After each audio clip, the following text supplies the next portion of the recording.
Bakunzi ba Merance TV Show ndabashuje mu izina ry'umwami wacu Yesu Kristo. Uyu munsi reka turebe mu gitabo cy'umubwiriza ibice 9 umurongo wa 11.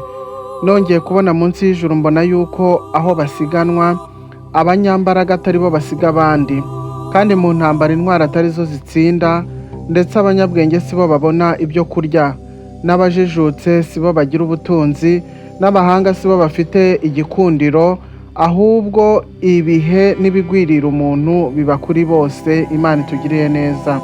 Bavandimwe bene data, reka mbabwire ngo igihe n'impano twahawe, kandi amahirwe aza ku muntu wese. Si imbaraga zawe kugira ngo ubone intsinzi, ahubwo n'ubuntu bw'Imana.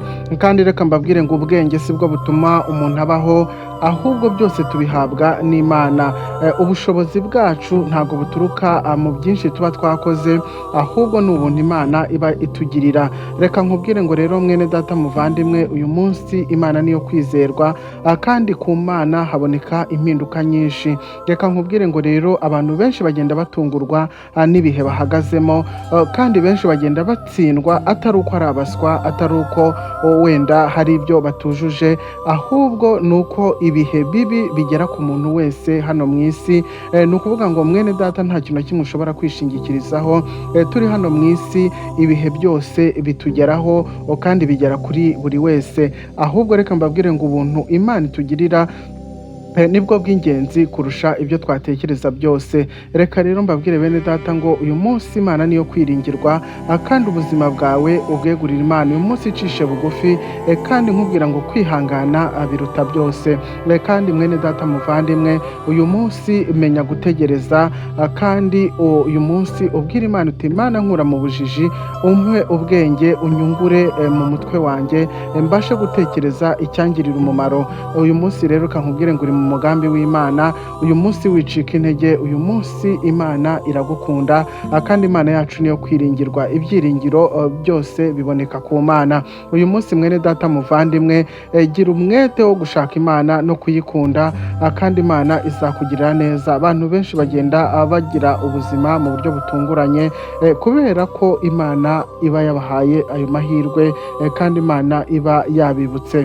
Bavandimwe, uyu munsi reka mbabwire ngo uyu munsi ushobora gutungurana. Uyu munsi Imana ishobora kukugirira neza, ugatungura benshi kubera ko wemeye kuba mu bushake bw'Imana. Uyu munsi emerera Imana, kandi nkubwire ngo ubutware bwose n'ubw'Imana, ibiriho byose ni iby'Imana. Uyu munsi rero nta kintu na kimwe umuntu yakwishingikirizaho atari Imana yonyine imushoboje. Reka mbabwire ngo uyu munsi ubutware bwose n'ubw'Imana, kandi mbabwira ngo igikundiro cyose kiva ku Mana. Imana itaguhaye igikundiro nta muntu wakikubonaho. Reka twiyegurire Imana, byose tuzabibona. kandi nkubwira ngo kubaho uyu munsi wa none tubikesha Imana. kuba uriho, kuba uhumeka, ni Imana yonyine. kandi ngusaba ngo uyu munsi Imana uyihe umwanya. Uyu munsi nkubwira ngo byose bituruka mu maboko y'Imana. kandi mwene data wirinde kwihagararaho. Uyu munsi ubwira Imana uti Imana ndaje, kandi nje uko ndi, ngwino ungirire neza. Uyu munsi fata igihe cyawe ugihe Imana. Fata igihe cyawe wizera Imana. Fata igihe cyawe uko uri kose. Umuntu wese uri ku isi ajya agira amahirwe aturutse ku Mana. Mwene data rero ufata icyemezo cyo gukorera Imana no kuyikunda, kandi urwane intambara nziza nk'uko umubwiriza yabivuze. Imana itugirire neza. Wirambirwa rero, uguma ku Mana, kandi nkubwira ngo ntabwo uzatsindwa niwiringira Imana. Igihe cyawe kizagera, kandi Imana izakugirira neza. Uyu munsi itegure kugirirwa neza n'Imana, kandi isaha yawe iri bugufi. Isaha y'ibitangaza byawe iri hafi cyane. nkubwira ngo wowe wizera Imana, kandi ushikame ku Mana. Ni ukuri isaha yawe iri bugufi. nkubwira ngo uyu munsi uri mu gihe cy'Imana, kandi nkubwira ngo n'ubugingo bwawe buraba bushinganye imbere y'Imana. nufata igihe cyawe ukagiha Imana. wicika intege rero, byose biva mu gusenga, kandi imvano y'ubuzima, imvano yo kwizera, imvano yo kugira ibyiringiro, byose biva mu gusenga. wowe iha agaciro imbere y'Imana. wumve ko uri uw'agaciro, wumve ko utandukanye, wumve ko uri umuntu ukomeye mu maso y'Imana, maze ugendane n'Imana kandi ibyo ukora byose ubigendanemo neza n'Imana, uyu munsi byose bizakunda. Mwene data muvandimwe rero, nkwibutsa ngo si imbaraga zawe ahubwo ni igihe cy'Imana kiba kigeze kugira ngo Imana ikugirire neza. Ubwenge si bwo mwene data buduha ibyo tugeraho, ahubwo ni Imana igenda iturengera.